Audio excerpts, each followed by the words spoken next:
All right, Chasidus on the Parsha. This might also be a short vort. Um, Thanks to Rabbi Kalman Ward for having taught me this beautiful piece. So without further ado, we're going to put up the Sas Emes. This is Sas Emes actually on Parshas by Era, but I think I'm going to use it to say it over Shira, Parshas Beshalach Torah. And the part that I'm referencing is in bold, and I'm not going to necessarily quote it verbatim. I'm just going to paraphrase. So without further ado, the Sas Emes quotes a pasuk. Ubelashon pasuk Cain b'nei Yisrael ani aros afasayim. So let's look at that pasuk. The pasuk says here v'yadaber. This is actually in Parshas Vayera. V'yadaber Moshe lifnei Hashem leimor hein b'nei Yisrael lo shamu elai ve'ekish ma'eni paro v'ani aros afasayim. Moshe spoke before Hashem, saying, Behold, the Bnei Israel have not listened to me. How then will Pharaoh listen to me, I whose lips are covered?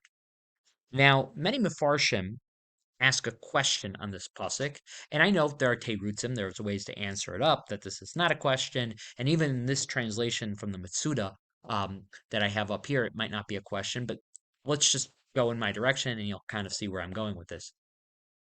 So, with disregarding the translation that's on your screen, what it seemingly says is that, yeah, Hashem, the people that you want me to go talk to, it's a futile exercise because they don't believe me, or won't listen to me, and then Pharaoh won't listen to me, and I busted lips.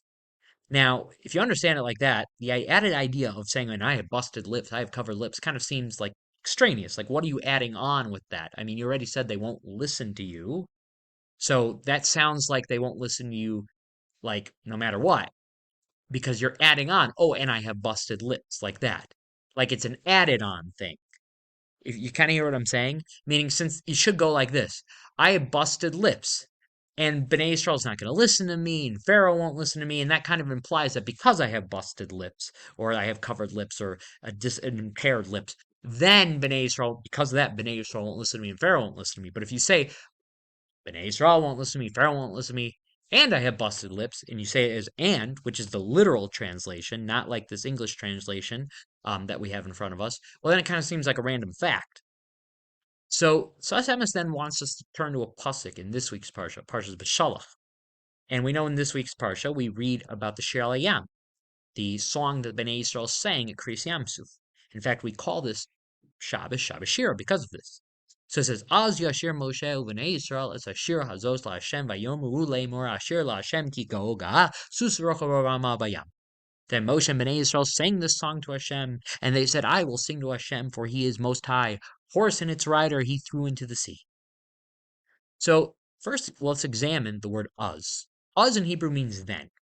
Now, technically speaking, it's not really necessary over here. If you're just trying to say Bnei Yisrael sang a song, you would just say, and the Yashir Moshe, I don't know, however you want to say it, right? You would just say, and Moshe and Bnei Yisrael sang this song to Hashem.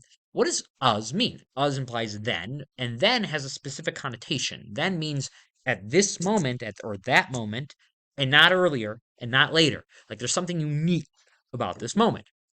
It was only at this time. So, what is unique about this time? So the Sas Emes says, look at the previous verse. Vayar Yisrael es hayad hagadola asher asa Hashem b'Mitzrayim v'yiru ha'am es Hashem v'yaminu ve'Hashem u'Moshe abdo. Bnei Yisrael saw the great hand which Hashem wielded against Egypt. The people feared Hashem and believed in Hashem, and that Moshe was a servant. Meaning, all this time, there were rabble-rousers and maybe people that necessarily were not necessarily rabble-rousers, but at this point that Pharaoh's been drowned, it's all over. They're completely free. Meaning when they were running out of Egypt or getting out of Egypt, the Egyptians were still around and they were still powerful and Pharaoh was still alive. This is the first moment that they're free and they saw this massive miracle. And now they see the Egyptians dead. It's all over.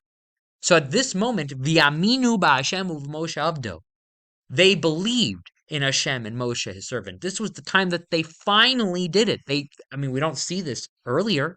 We don't see that they believed in Hashem fully and Moshe, his servant, fully before this point. It seems like this is a chiddush of at this point they finally did that. And then immediately what follows that is Az Yashir Moshe B'nei Yisrael. Meaning, the Sas Emes says there's a correlation between Klal Yisrael's emunah in Hashem and Moshe and what follows afterwards, which is the song. Which means that Moshe Rabbeinu's lips were healed at the sea, that allowed him to sing the song at the sea. Because we know singing, as we spoke about in the other share that I gave, go see that share if you want to understand more about singing. Singing is like the highest level of articulation with the mouth. And it's not just singing like with noise. It's not the only thing we're talking about here. That might not even be what the word Shira means in Hebrew, but it's this prophetic poem speaking. I mean, look at the language here. The language that comes in this section is not easy to understand. So that requires the highest level of the ability to articulate. And we see that Moshe only got that level when it says that the people believed in him. Meaning, finally, when they believed in him, he was able to articulate at this high level. And look, when Moshe Rabbeinu says earlier, Ani Arosef Asayim, what is proceeding? V'adabra Moshe lifnei Hashem leimor chein b'nei Yisrael lo chomu elai ve'ekish ma'eni paro v'ani Arosef Asayim. What he's saying is that I am Arosef Asayim. I have broken, busted, covered, however you want to explain it, lips, because B'nai Yisrael won't listen to me.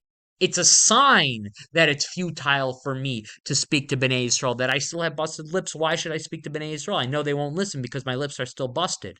But over here, when it says that B'nai Yisrael finally believed in Moshe, only then he was able to sing, and only at that moment.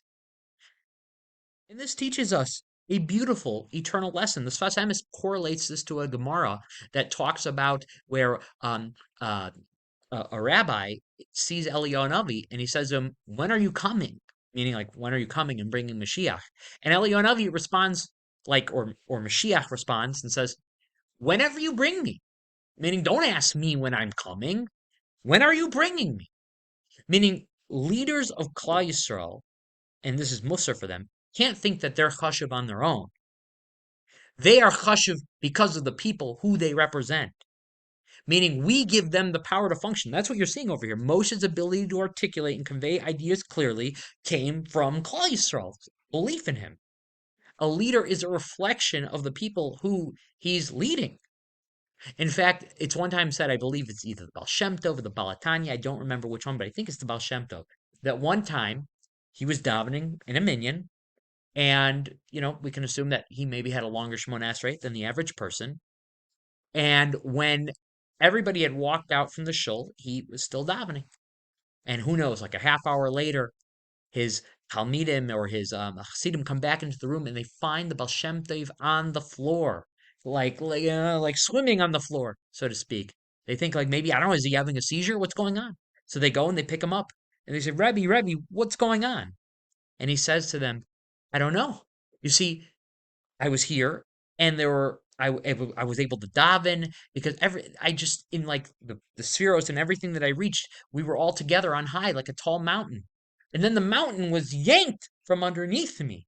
Meaning, what is he trying to say? He's trying to say that, like, when the people were all davening together with him, okay, he was able to reach such highs, right? They all put their tefillos together. He was able to reach such high, but when everybody walked out and stopped davening and left him to daven alone, he was yanked from such a high place and he fell. And so he was like a high level person, so he was able to be cognizant of that. But you would think that, okay, the Baal Shem Tov in and of itself should be able to stay in high in holy places like this without falling down. But no, even a person like him is dependent upon the people. So we have achdus. If we don't like the leaders that we have, because we think about it, when you elect somebody in the United States, you have to say, why is he our president, right?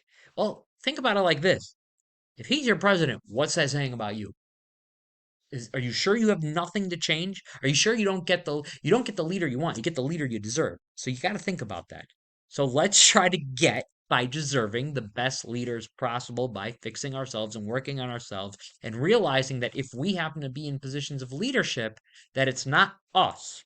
It's the Koach HaTzibur that gets us there. All right, have a good Shabbos.